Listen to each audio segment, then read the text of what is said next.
चूंकि मोदी एक तरफा चल रहा है देश के अंदर, विपक्ष है नहीं, कांग्रेसी गुटों में बंटे हुए हैं। इतना भ्रष्टाचार कांग्रेस वालों ने भी किया, कभी राहुल गांधी ईडी के दफ्तर के बाहर मिलता तो कभी प्रियंका, कभी वाड्रा। तो डरा हुआ सहमा विपक्ष देश के अंदर। टीओडी का जिस दिन निर्णय हुआ अग्निपताई, उसी दिन सबसे पहले कोई पॉलिटिकल पार्टी सड़क पर आई, वो राष्ट्रीय लोकतांत्रिक पार्टी थी। अगर हम सड़क पे नहीं आते तो बिहार की तरह यहाँ भी हिंसा होती, देश में और जगहों में हिंसा होती। हमारा मकसद था टीओडी वापस होना चाहिए, और उस दिन बंद आरएलपी पार्टी ने कराए पूरे राजस्थान के अंदर, हमारे बच्चों की हिरासत में लिया। आज बड़ी रैली जोधपुर के अंदर, यहाँ से हम हुंकार भरेंगे, और ये टेलर है, पिक्चर प्रधानमंत्री को कहाँ दिखानी वो भी हम बता देंगे। मैं कांग्रेस पे भी आरोप लगाना चाहूँगा, इस 27 तारीख के आड़ में 20, 30, 50 जनों को लेकर बैठ गए, सिर्फ हमारी खबर छप जाए कि हमने भी विरोध किया। कांग्रेस के पास अगर सामान है तो बड़ी रैलियां करे अपने झंडे पे। इस तरह किसी की रैली के बीच 30-40 लोग लेके फोटो खींचना और मीडिया में आना, तो कांग्रेस का कुछ भी नहीं बेटा। कांग्रेस तो गई राजस्थान से, 10-12 सीट आएगी कांग्रेस। मुकाबला भारतीय जनता पार्टी और राष्ट्रीय लोकतांत्रिक पार्टी का होगा। ये जो उन्माद आप जोधपुर के अंदर देख रहे हो, ये 6 महीने बाद पूरा राजस्थान सड़कों पर मिलेगा। एक ही पार्टी लड़ाई करेगी जो लड़ रही है, विपक्षी भूमिका निभा रही है। बीजेपी कांग्रेस ने आपस में हाथ मिला लिया, जिसका परिणाम राजस्थान की जनता भुगत रही है। पानी नहीं, बिजली नहीं, रोजगार नहीं, अपराध इतने बढ़ गए, एम्बुलेंस थानों में भी रह पो रहे, छोटी बच्चियां सुरक्षित नहीं। इन सब को लेकर जवानों के मन में बहुत बड़ा रोष है। और अब जब सेना के मामले के अंदर प्रधानमंत्री ने हस्तक्षेप किया तो ये रोष और बढ़ गया, और ये आंदोलन देश भर के अंदर फैलेगा। जोधपुर से शुरुआत हुई इस आंदोलन। हनुमान जी, आप लंबे समय से जोधपुर से रैली करने चाह रहे थे और अब विरोध की बात आ रही है, अब आगे क्या करेंगे? देखिए, जोधपुर की रैली जो मैं करना चाह रहा था, वो रैली में करना चाह रहा था, उसमें 1 महीने का समय देके ये मैदान तो छोटे पड़ जाते। हमारी थी 5 से 7 लाख लोग रैली करना, और चूंकि देश का जवान बीच में संकट में आ गया और हमारी पार्टी जय जवान जय किसान के नारे साथ चल रही, राष्ट्रीय लोकतांत्रिक पार्टी। किसान जब तकलीफ में आए, सत्ता छोड़ी, एनडीए छोड़ के किसानों के साथ रहा, शाहजहाँपुर हाईवे जाम किया और मोदी को झुकाया। अब जवान तकलीफ में, तो हनुमान बेनीवाल जो कहा है वो करके दिखा रहा है।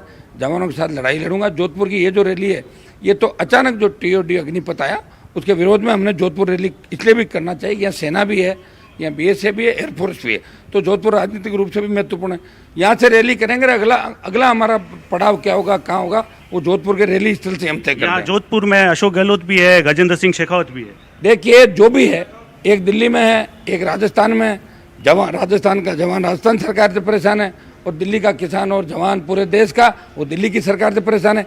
ERCP योजना को दिल्ली लागू नहीं कर पाई, बहुत मामला उठाया मैंने लोकसभा के अंदर।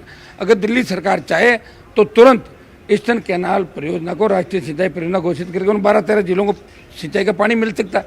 यहाँ भी राजस्थान सरकार क्या करी, बाढ़ों के रही ज़्यादातर राजस्थान सरकार। गुटों में बंटी हुई कांग्रेस है, और भाजपा का कोई गुट नहीं, 12-13 गुट है। बीजेपी ने मौन साध लिया, सिर्फ मुख्यमंत्री कौन बने इसी काम में, इसलिए राजस्थान रसातल के अंदर चला गया। राजस्थान रसातल में। आखिरी सवाल, तो फिर आने वाले समय में किस तरीके की रणनीति, किस तरीके की भूमिका में? रणनीति हमारी, आप देखिए 4 दिन में लाखों लोग आ रहे हैं, तो फिर आप सोचो कि आगे 1.5 साल में कितने लोग सड़कों पर आएंगे। हर नौजवान इस राजस्थान को बदलना चाहता है, व्यवस्था परिवर्तन चाहता है। वो ऐसा राजस्थान चाहता है जहाँ गुंडागर्दी को कोई स्थान नहीं हो, बलात्कार को कोई स्थान नहीं हो, रोजगार मिले, कर्ज मुक्त किसान हो, टोल से छुटकारा हो, और जो पेट्रोल डीजल की कीमतें कम हो। अग्निपथ पुनर्विचार या समाप्त हो? अग्निपथ समाप्त हो, कोरोना काल का 2 समय उसको भी वापस लिया जाए, जो 2 साल निकल गए, और नेवी और एयरफोर्स के रिजल्ट बाकी हो गए, उनकी ज्वाइनिंग दिलाएं, और सेना भर्तियां रैलियां शुरू से करें। मोदी 72 साल में रिटायर नहीं हो रहा, खुद दूसरों को 70 साल की नसीहत दे रहा है, और जवान 24 साल में रिटायर हो जाएगा। कितना बड़ा भद्दा मजाक देश के साथ है। ये रेजिमेंट तोड़ने की साजिश है।